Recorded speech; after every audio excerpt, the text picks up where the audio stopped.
मदद चाहिए। मैं इस सवाल से लड़ते जा रहा हूँ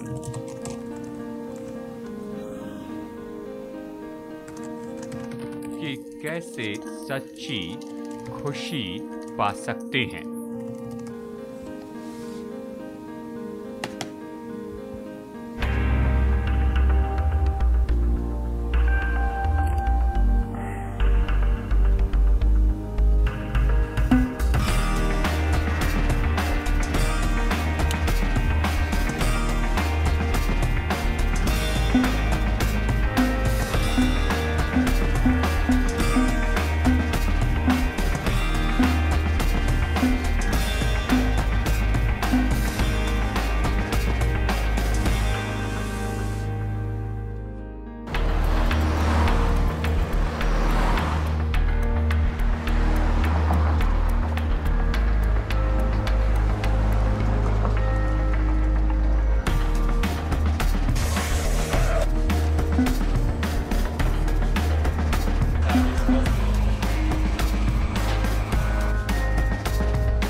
बहुत से लोग सहमत होते हैं कि ये तो हमारे मनुष्य के स्वभाव का भाग है कि हमारे जीवन में खुशी लाने के लिए किसी चीज या मनुष्य को देखें। मतलब हम सोचते हैं कि अगर हमें सही नौकरी मिल जाए या सही जीवन साथी मिल जाए या सबसे अच्छी पढ़ाई करें या फिर सबसे अच्छे पड़ोस में रहें तो हम खुश होंगे।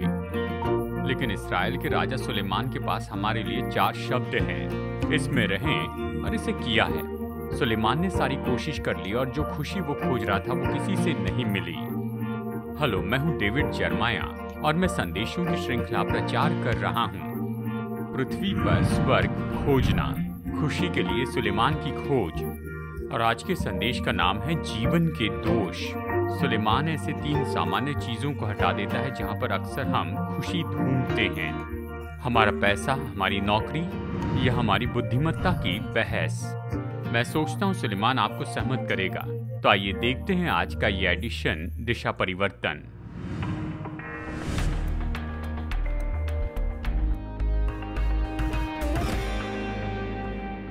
कुछ साल पहले पत्रकार जिम बिशप ने इस तरह से रिपोर्ट दी, जिन लोगों ने स्टेट लॉटरी जीती उन्हें हमेशा जो वो चाहते थे वो सब नहीं मिला। वॉशिंगटन से रोज ग्रेसन ने जीवन भर हर हफ्ते $400 की लॉटरी जीती। आज वो अपने घर में छिपी रहती हैं। उन्होंने कहा जीवन में पहली बार उनमें डर समाया है और वो कुछ नहीं कर सकती हैं। सब उनसे कुछ न कुछ पैसा मांगते रहे हैं और वो कहती हैं कि लोग इतने कठोर हैं। आशा करती हूँ कि आप लॉटरी जीतें और देखें कि आपके साथ क्या होता है। न्यूयॉर्क के मक्यूगर्स ने आयरिश लॉटरी जीती तो वो बहुत खुश हो गए। पिताजी स्टीम फिटर थे। जॉनी 26 साल का बेटा डॉक पर क्रेट्स लोड करता था। टिम नाइट स्कूल में जाता था। पिताजी ने लाखों डॉलर लेकर अपने बेटों को बांट दिए। उन सब ने कहा पैसा उनके जीवन को और उनकी योजनाओं को बदल देंगे।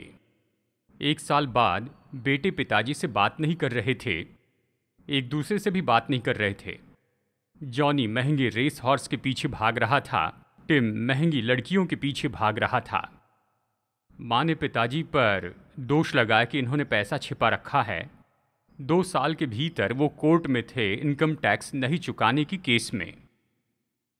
माँ ने कहा यह शैतान से कमाया पैसा है। दोनों बेटे शराब की लत में गिरते जा रहे थे। इन सब लोगों ने अचानक मिलने वाले पैसे के लिए प्रार्थना की और आशा की। उनकी प्रार्थनाओं का उत्तर मिल गया और सब ने पैसों के कारण अपनी जिंदगी बर्बाद कर दी। अब अध्याय 6 में सुलेमान अपनी चर्चा को आगे बढ़ाता है, लेकिन थोड़ा नकारात्मक रूप में। वो हमें बताता है कि परमेश्वर ने ही हमसे कहा है कि हम पैसा कमाएं और उसी ने कहा है कि हम पैसों का आनंद उठाएं। और अब वो हमें बताता है कि अगर हम इसे परमेश्वर से हटकर करने की कोशिश करें तो फिर क्या होगा। सबसे पहली गलतफहमी जो वो चाहता है कि हम निकाल दें वो तो ये है, वो चाहता है कि हम ये समझ लें कि हमारा पैसा हमारे जीवन में अर्थ नहीं ला सकता है। परमेश्वर के बिना पैसा आपके जीवन में अर्थ नहीं ला सकता है। और वो 2 प्रकाशन बताता है ताकि इस बात से हमारी मदद कर सके। देखिए अध्याय 6 के पहले 2 वचन।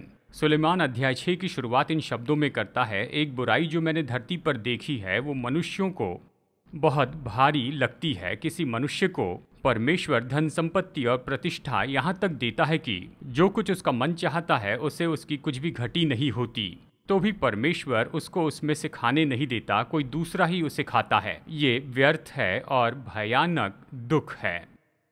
राजा सुलेमान के धन का अनुमान लगाना तो हमारे लिए बहुत ही मुश्किल है, लेकिन हमारे लिए अच्छा होगा कि हम इस बात को जानें कि वो कैसे इतने धन को प्राप्त कर सका।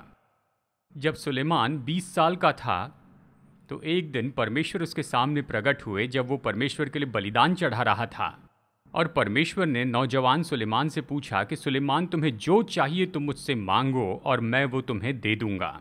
उसने परमेश्वर से बड़ी अजीब चीज़ मांगी। उसने कहा, परमेश्वर मैं चाहता हूँ कि मुझे सुनने वाला दिल दे ताकि मैं तेरी प्रजा इस इस्राएल का न्याय सही तरह से और सही रूप में कर सकूं।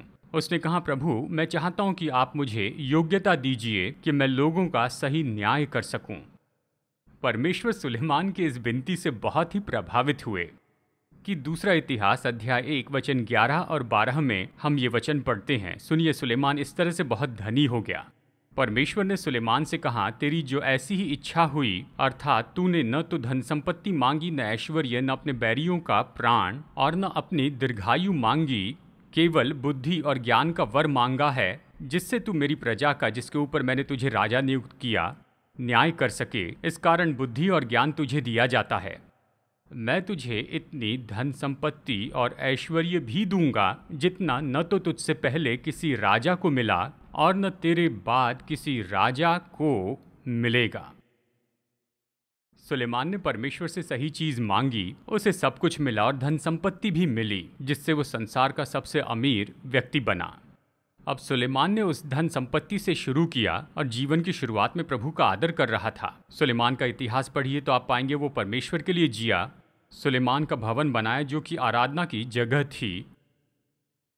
लेकिन सुलेमान के जीवन की शुरुआत में परमेश्वर ने उसे चेतावनी दी कि वो परदेसी स्त्री से विवाह न करें। उसे दूसरी परंपरा में जाकर उस परंपरा के स्त्रियों से विवाह नहीं करना था, क्योंकि परमेश्वर जानते थे कि अगर वह ऐसा करेगा तो उनके बुरे मार्ग से ये भ्रष्ट होगा उनकी उपासना के द्वारा। सुलेमान तो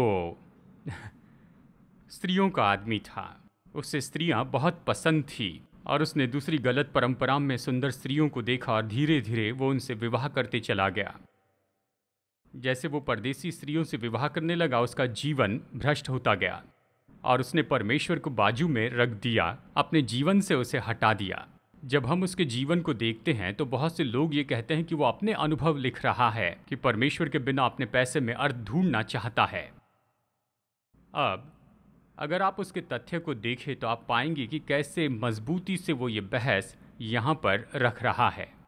यानी यहाँ पर इस समय तक उसने हमें पहले ही बता दिया है कि बस एक ही तरीके से आप अपने धन का आनंद उठा सकते हैं कि आप परमेश्वर को अनुमति दें कि ऐसा करने के लिए वो आपको योग्यता दे। अगर आपके पास अपनी बाइबल है तो यहाँ पर देखिए अध्याय 5 में सभोपदेशक अध्याय 5 और वचन 19 पढ़ते हैं। वरन हर एक मनुष्य जिसे परमेश्वर ने धन संपत्ति दी है और उनमें से आनंद भोगने और उसमें अपना भाग लेने और परिश्रम करते हुए आनंद लेने की शक्ति भी दी है। ये परमेश्वर का वरदान है। परमेश्वर का वरदान क्या है? कि जो आपके पास है उसका आनंद उठा सके, कि जो कमाया उसे ले और अपने जीवन में अर्थपूर्ण बनाए। इसे कैसे करते हैं? परमेश्वर आपको वरदान के रूप में देते हैं। जब परमेश्वर आपके जीवन में होते हैं तो वो सब कुछ लेकर उसे अर्थपूर्ण बनाते हैं। जब सुलेमान ने परमेश्वर को अपने जीवन से बाहर निकालने की कोशिश की, जब वो परदेसी स्त्रियों से वहाँ पर विवाह करने लगा, तो परमेश्वर उसके जीवन में कोई अर्थ नहीं रखते थे और इसी के कारण वो भलाई के बारे में समझ खोने लगा जो शुरू में उसके पास थी। वॉरेन वेस्बी इस तरह से कहते हैं, एक किताब में कहा, देने वाले से बढ़कर वस्तु का आनंद उठाना ये झूठी उपासना है। यह मनुष्य के दिल को कभी संतुष्ट नहीं कर सकता है। परमेश्वर के बिना आनंद तो केवल मनोरंजन है और ये संतुष्टि नहीं देता है, लेकिन परमेश्वर के साथ आनंद भरपूरी देता है और ये आनंद और संतुष्टि लाता है।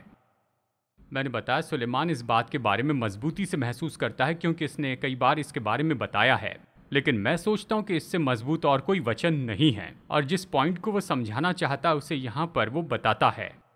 वह अध्याय 6 के वचन 3 से 6 में 2 उदाहरणों का उपयोग करता है कि बहुत ही प्रभावी तरीके से हमें ये बात समझाएं कि अपने पैसों को अपने स्रोत के रूप में देखने का खतरा क्या है। देखिए क्या कहता है, यदि किसी पुरुष के 100 पुत्र हो, मतलब देखिए कितना बड़ा विचार है, यदि किसी पुरुष के 100 पुत्र हो और वो बहुत वर्ष तक जीवित रहे और उसकी आयु बढ़ जाए, परंतु न उसका प्राण प्रसन्न रहे और न उसकी अंतिम क्रिया की जाए, तो मैं कहता हूँ कि ऐसे मनुष्य से अधूरे समय का जन्मा हुआ बच्चा उत्तम है, क्योंकि वो व्यर्थ ही आया और अंधेरे में चला गया और उसका नाम भी अंधेरे में छिप गया और न सूर्य को देखा न किसी चीज को जानने पाया, तो भी इसको उस मनुष्य से अधिक चैन मिला। हाँ, चाहे वो 2000 वर्ष जीवित रहे और कुछ सुख भोगने न पाए तो उसे क्या सब के सब एक ही स्थान में नहीं जाते? देखिए अपने पहले उदाहरण में सुलेमान तो सब कुछ बढ़ा चढ़ा कर कहता है, हम इसे कहते हैं लिटरेचर में कि बढ़ा चढ़ा कर बताना। वो इसे चरम सीमा तक लेकर जाता है, बढ़ाकर बताता है ताकि अपनी बात को समझा सके। और वो ये कहता है कि कहिए कि अगर कोई मनुष्य 2 बार हजार साल जिए, कहिए अगर वो 2000 साल तक जिए, मतलब देखिए सच में कोई भी इतनी आयु तक नहीं जी सका। मतुसले इस पृथ्वी पर सबसे ज़्यादा जीवन जिया और उसकी कुल आयु 969 वर्ष की थी। सुलेमान इस सबसे ज़्यादा जीवन जीने वाले का उदाहरण लेता और कहता है कि कोई अगर इससे भी दुगना जिए इस पृथ्वी पर, और वो केवल ज़्यादा आयु के बारे में बढ़ा चढ़ाकर ही नहीं कहता और उसके बच्चों की संख्या के बारे में भी बढ़ाकर कहता है। वो कहता है कि कहिए अगर कोई व्यक्ति 2000 साल तक जिए और इस बीच में 100 बच्चों का पिता हो। क्या आप जानते सुलेमान का अपना बेटा रिह्यूबियान इसके बहुत ही करीब पहुंच गया था? देखिए एक छोटी जानकारी है पुराने नियम से। दूसरा इतिहास 11:21 में, आइए इस वचन को यहाँ देखते हैं। रहूबियाम ने 18 रानियां ब्याहली और 60 रखेलियां रखी और उसके 21 बेटे और 60 बेटियां उत्पन्न हुई। अबशलोम की बेटी माका से वो अपनी सब रानियों और रखेलियों से अधिक प्रेम रखता था। वो यानी अगर इन बच्चों की संख्या जोड़े तो ये 88 बच्चे हुए। लेकिन मैं आपको याद दिला दूं, इसके लिए 18 पत्नियां और 60 रखेलियां लगी। सुलेमान यहां पर क्या कह रहा है, मैं चाहता हूं कि पुराने नियम के संदर्भ में आप इसे देखिए। 2 चीजें जो यहूदी परिवार पर परमेश्वर की आशीष के बारे में बताती है, वो तो दीर्घायु है और बच्चे हैं। यहूदी परिवार को परमेश्वर के द्वारा आशीषित माना जाता था अगर परिवार के मुखिया दीर्घायु जीवन जिए और उनके बहुत से बच्चे हुए। तो सुलेमान ये कह रहा है कि धन संपत्ति होना और बड़ा परिवार होना, ये दोनों चीजें आपको खाली रखेंगी अगर परमेश्वर उसमें नहीं है तो। यह आपके जीवन में कोई अर्थ नहीं लाएगी अगर परमेश्वर इससे बाहर है तो। देखिए जब वो सबोपदेशक की इस किताब में यहाँ पर इस मनुष्य के बारे में कहता है, वो इस मनुष्य के बारे में कहता है कि उसकी अंतिम क्रिया न की गई। देखिए यहाँ पर वचन 3 में, यदि किसी पुरुष के 100 पुत्र हो और वो बहुत वर्ष तक जीवित रहे और उसकी आयु बढ़ जाए, परंतु न उसका प्राण प्रसन्न रहे और न उसकी अंतिम क्रिया की जाए। ये दिलचस्प बात है क्योंकि यहूदी व्यक्ति के लिए अंतिम क्रिया न होना ये दर्शाता था, ये तो एक भयानक चिन्ह था, ये तो ऐसा था कि उसका अपमान किया गया है। पुराने नियम में यिर्मयाह की किताब अध्याय 22 में एक कहानी बताई गई है एक राजा की जिसका नाम था जेहोयाकीम, जिसकी कोई दफन विधि नहीं हुई, उसकी अंतिम क्रिया नहीं की गई। और ये तो सबसे भयानक बात के लिए उदाहरण दिया गया है। सुलेमान तो यही कह रहा है, यदि किसी के पास भरपूर पैसा हो और कहिए वो 2000 साल तक जिए और 100 बच्चे हो, पर उसके बच्चे उससे संबंध नहीं रखते, मरने के बाद उसकी अंतिम क्रिया नहीं करते हैं, उसका उनके साथ कोई संबंध नहीं है, उसका परिवार पूरी तरह बिखर गया है। देखिए इतना धन पाकर भी वो यहाँ पर क्या करता है, वो खाली है क्योंकि इस धन ने उसे वो नहीं दिया जिसकी उसने आशा की थी। अब राजा सुलेमान दूसरे छोर तक जाता है और न जन्मे बच्चे का उदाहरण देते हुए कहता है, सुलेमान के अनुसार ऐसा बच्चा कभी दिन की रोशनी नहीं देखता है और धनी मनुष्य के जैसे निराशा का अनुभव नहीं करता है। ये न जन्मा बच्चा जीवन की बस थोड़ी परछाई जानता है। सुलेमान की कहानी का ये पुरुष तो 2000 साल की उम्र तक जिया, लेकिन वो मनुष्य और न जन्मा बच्चा दोनों भी कब्र में ही जाते हैं। याद रखिए, अध्याय 3 में हमने यही सीखा। अध्याय 3 वचन 20 में हम पढ़ते हैं, सब एक स्थान में जाते हैं, सब मिट्टी से बने हैं और सब मिट्टी में फिर मिल जाते हैं। सुलेमान कब्र के बारे में कहता है। वो कहता है 2000 साल तक जीने वाला उसी जगह पर जाता है जहां पर अजन्मा बच्चा है, जो पृथ्वी पर केवल कुछ समय जीवित रहा। वो यही बताना चाहता है, इस बात को आप मत चूकिए। मैंने इसे बार बार पढ़ा और डाना से कहा कि ये सबोपदेशक का सबसे मुश्किल वचन है, लेकिन जब आप सच में इसे देखते हैं तो ये बहुत सामर्थी है। इसे सुनिए। इन वचनों की शुरुआत में सुलेमान तो बस यही बात कह रहा है। वो हमें बताता है कि परमेश्वर के बिना हमारा जीवन बेकार है और बिना अर्थ का है, और ये तो सच में ऐसा है जैसे कि मानो जन्म ही न लिया हो। वाह! तो आप जो भी करते हैं, ये मत सोचिए कि अगर ज़्यादा होता तो जीवन का अर्थ आप जान पाते। सुलेमान कहता है ऐसा अस्तित्व तो न जीने के बिल्कुल बराबर ही है। सबसे पहली सलाह, इसे न चूकें। वो जो कह रहा है उसे गलत न समझें। वो ये नहीं कह रहा धनी होना गलत है।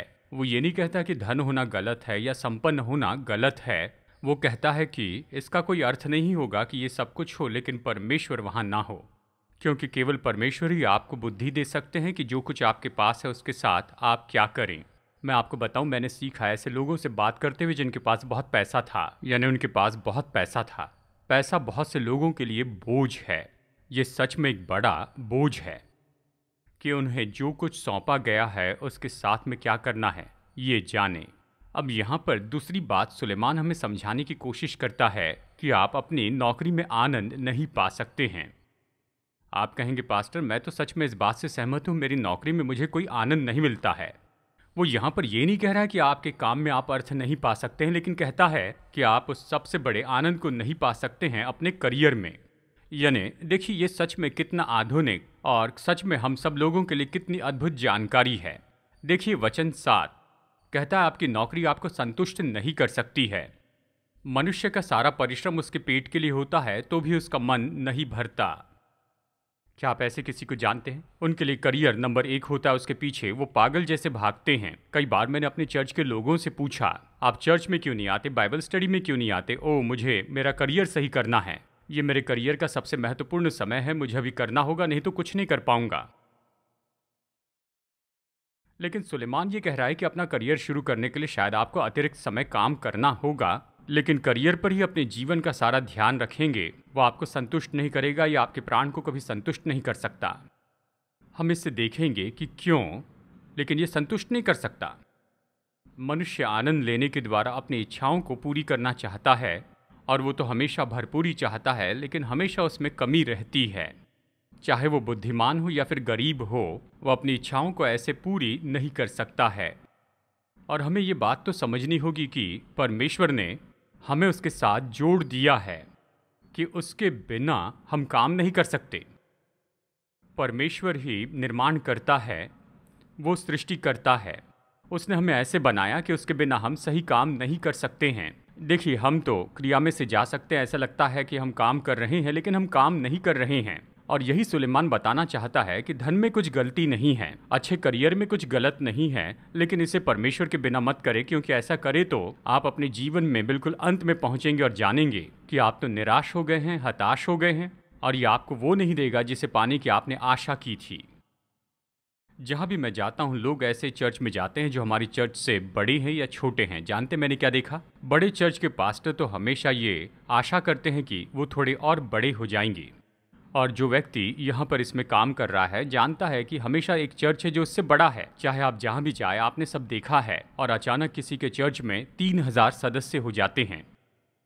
अगर आप केवल अगले कदम के पीछे पड़े हैं और आप केवल निराश हो जाएंगे, सुलेमान कहता है ये संतुष्ट नहीं करेगा। वो कहता है आपकी नौकरी आपके प्राण को संतुष्ट नहीं कर सकती, आपका दिमाग आपके हृदय की जगह नहीं ले सकता। जो बुद्धिमान है वो मूर्ख से किस बात से बढ़कर है, और कंगाल जो ये जानता है कि जीवन में किस प्रकार से चलना चाहिए, वो भी उससे किस बात में बढ़कर है। शायद आपने दुनिया की सबसे बड़ी पढ़ाई की है लेकिन परमेश्वर को नहीं जानते तो मूर्ख जैसे हैं। मूर्ख और बुद्धिमान मनुष्य परमेश्वर के सामने जब खड़े रहते हैं तो एक जैसे ही हैं। परमेश्वर के सामने खड़े रहने पर वो आपका डिप्लोमा नहीं मांगेंगे, वो जानना नहीं चाहेंगे कि आपकी कौन सी डिग्री है, वो आपके एजुकेशन प्रोग्राम के बारे में कोई परवाह नहीं करेंगे। उसे बस इतनी परवाह है कि आप उसे जानते हैं। सुलेमान कहता है कि अपने करियर में ऊपर जाने के लिए जो भी करते हैं तो आपका दिमाग आपके हृदय की जगह पर ना आए। और फिर तीसरी बात वो कहता है आपके सपने वास्तविकता की जगह नहीं ले सकते हैं। वचन 9 कहता है आंखों से देख लेना मन की चंचलता से उत्तम है। और ये तो बहुत ही दिलचस्प वाक्य है। मैंने इसे थाम लिया और इसे समझने की कोशिश की। इसका अर्थ है कि एक हाथ का बोझ 2 हाथ के बोझ से तो ज़्यादा ही होता है। वो यहाँ कहता है सपने देखना और बड़े सपने देखने में कुछ भी गलत नहीं है, लेकिन हमें चेतावनी देता है कि वास्तविक न होने के ऐसे फैंटेसी में हम न जिएं। अपने जीवन का आनंद उठाने के पहले सब कुछ बेहतर हो जाएगा इसका इंतजार न करें। क्या कभी कोई ऐसा करता है? खैर, जब हम ऐसा कर लेंगे तो हम उस घर में जाएंगे, और जब वो हम ले लेंगे तो हम बड़ी कार ले लेंगे, और जब वो ले लेंगे और फिर उसके बाद हम बोट खरीद लेंगे, और उसे खरीदने के बाद, और हम हमेशा कहते हैं कि रिटायरमेंट के बाद हम ऐसा करेंगे। और कितने लोगों ने ये बात देखी है। लोग भविष्य की योजना बनाते चले जाते हैं। वो यहाँ पर नहीं जीते, वो हमेशा वहाँ पर जीते, और वहाँ पहुँचने पर वो मर जाते हैं। सच है ना? मतलब लोग पूरी जिंदगी जी लेते हैं, आशा करते हैं कि एक दिन ऐसा आएगा जब वो जीवन का आनंद उठाएंगे। आखिरकार वहां पर पहुंचते हैं तो उनके पास कुछ भी बाकी नहीं रहता। सुलेमान यहाँ पर बड़ी सावधानी से हमें ये बताता है और इस किताब में बार बार बताता है कि आपको क्या करना है। अब से स्वर्ग में जाने के बीच प्रभु ने जो दिया उसका आनंद उठाएं। पैसा कमाने और अपना करियर बनाने में इतने जकड़े न जाएं कि आज जीवन का आनंद उठाने के लिए कोई समय ना हो। अपने बच्चों को बाहर ले जाइए, उन्हें गले लगाइए, नाती पोतियों को ऐसी जगह पर लेकर जाइए जहां नहीं ले जा सकते थे। अपने पार्टनर के साथ में आप बाहर घूमिए, उस ट्रिप को लीजिए जो आप सोच रहे थे किसी दिन करेंगे, उसे अभी लीजिए। बहुत देरी होने तक राह न देखें। आपकी कल्पना वास्तविकता की जगह लेने न पाए, यही वो कहता है। अब जैसे हम अंत में आए, जैसे मैंने कहा था कि आप पैसों में कोई अर्थ नहीं पाएंगे और नौकरी में आनंद नहीं पाएंगे, ये आखिरी बात है। आइए मैं इसे आपको बताता हूँ। आप अपनी बहस से उत्तर नहीं पा सकते हैं। सुलेमान यहाँ पर मानता है कि जब उस व्यक्ति के सामने ये सच्चाई रखी जाती है कि जीवन काम करने के लिए परमेश्वर केंद्र में होना चाहिए, वो इसे न समझ पाए और शायद इसके बारे में बहस करना चाहे कि ये इस तरह से क्यों है।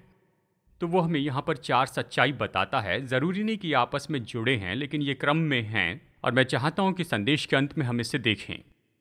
सबसे पहले वो चाहता है कि हम समझ लें कि परमेश्वर ने अपनी इच्छा के अनुसार जीवन नियुक्त किया है।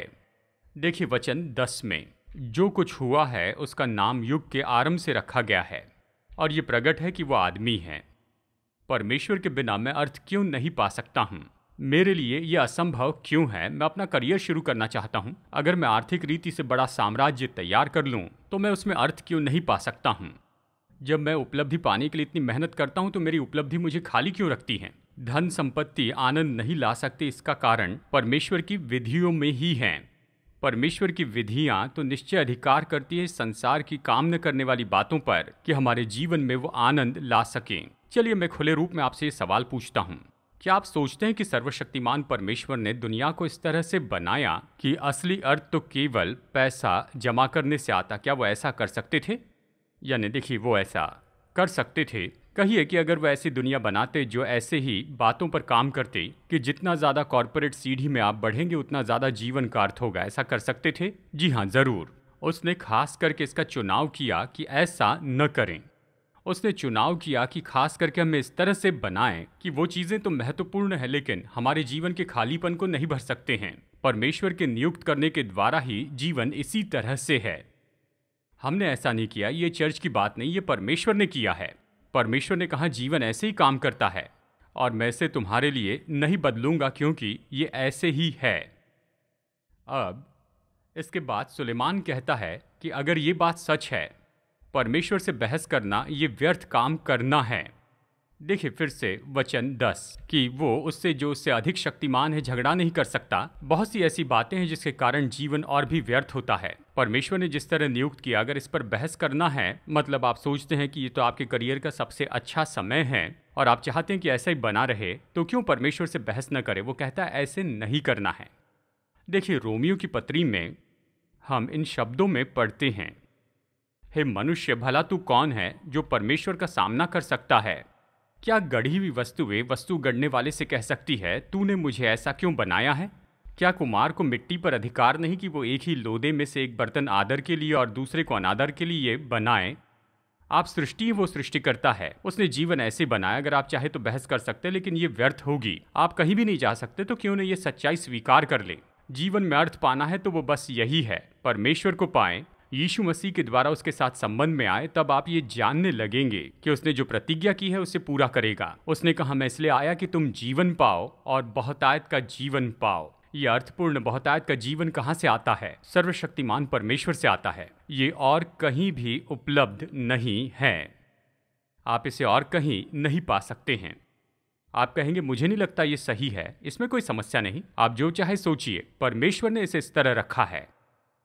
सुलेमान कहता है परमेश्वर से बहस मत करो।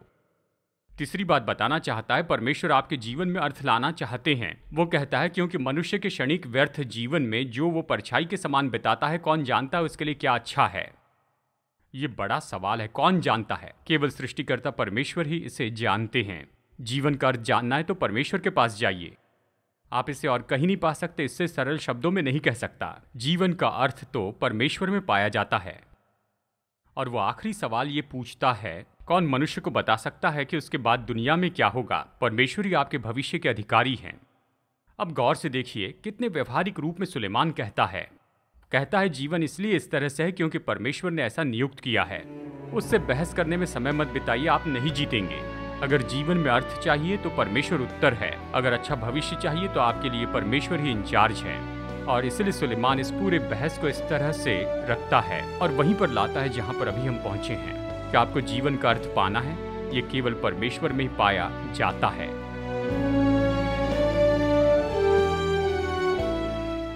दिशा परिवर्तन के संदेश को देखने के लिए धन्यवाद।